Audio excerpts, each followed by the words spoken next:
Mediocre fucked up my own name. Today I'm going to talk about two movies that absolutely lied to me. One in a good way, one in a bad way. Today I'm going to talk about The Monuments Men and the Lego Movie. Let's start off with the Lego Movie. As the catchy theme song promises, everything is awesome in this movie, except for a few things. Really, the only problem with the Lego Movie that I can cite is that the Lego Movie is a thing that everyone just kind of assumed was a kid's movie. But really, the Lego Movie is aimed at people 20 and up. I took a 7-year-old to go see it. There were a lot of other kids in the theater, and honestly, the people who were laughing and enjoying themselves the most were the adults. The Lego Movie almost finds that perfect balance of insolent childish humor and clever references that the Looney Tunes had. This one is the Cloak of Bandaid. I hear it's super painful to take off. You want to try it on? Well, no, but thank you. The kids weren't bored, but I felt like they aren't enjoying it as much as they should, given the amount of effort and quality that is in the Lego Movie. The Lego Movie looks stop motion. They intentionally animated the characters in low frame rates to look like, if you've seen Wreck-It Ralph, they look like the 8-bit residents of Fix-It Felix. I am so pumped up! The really impressive thing about the Lego Movie is it is 100% CGI, except for some scenes I can't talk about because they're huge spoilers. But the scenes that you see in the trailers, those look like stop-motion Lego animations. They're 100% CGI. And I never found myself at a point where I was going to say I am impressed by how computer-generated imagery replicated the look of plastic. They use a lot of tilt-shift focus. The lighting looks like they're filming down inside of a really crowded model. All laser blasts are actually just little red lightsaber rods. All flames are Lego flames. Smoke is a combination of slanted bricks and ice cream cones. It's just wonderfully animated. If you play with Lego as a kid, I highly suggest going to see this movie. And if your kid is growing up playing with Legos or Minecraft or something of the sort, this movie has two inherent messages to it. The first message, the one that kids will get, because it's quite literally put in your face, is believe in yourself. The second message, which is for the older ones of us who might be a little bit jaded to the concept of Lego and creativity and all that, is you can live life by the instructions, but it's way more fun to try without. That's pretty much what the Lego Movie is trying to say to us. Introducing the double-decker couch. So everyone could watch TV together and be buddies! That is literally the dumbest thing I've ever heard. Please, Wildstein, let me handle this. That idea is just the worst.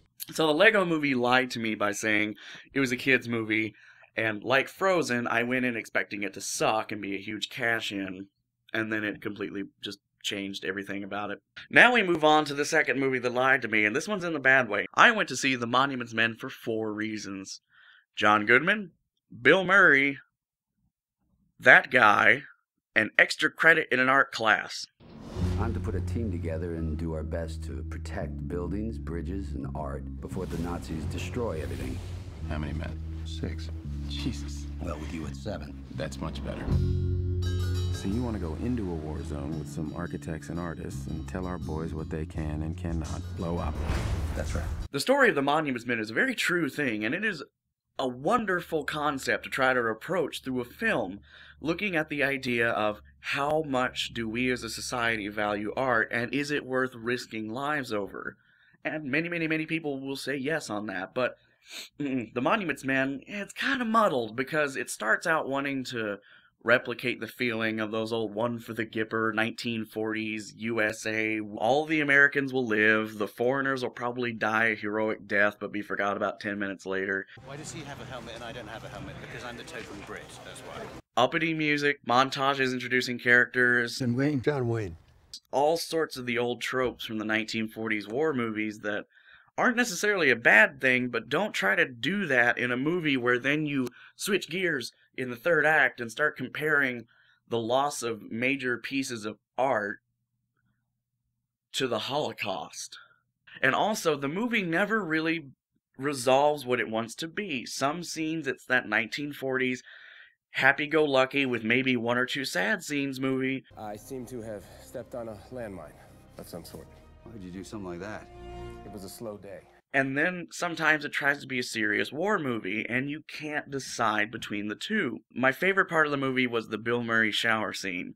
I won't give you all the details because, quite frankly, I love that sentence. But Bill Murray acts his fucking ass off in this scene, and you really do believe that he is a grandfather who's been away from home for several years. He misses his daughter, he misses his grandkids.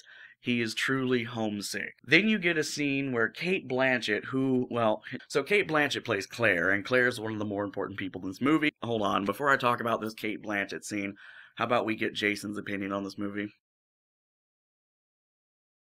Claire's arc is the only thing that could actually be really compelling about that. If you have not watched The Rape of Europa, watch The Rape of Europa because it's very good and you get the whole story.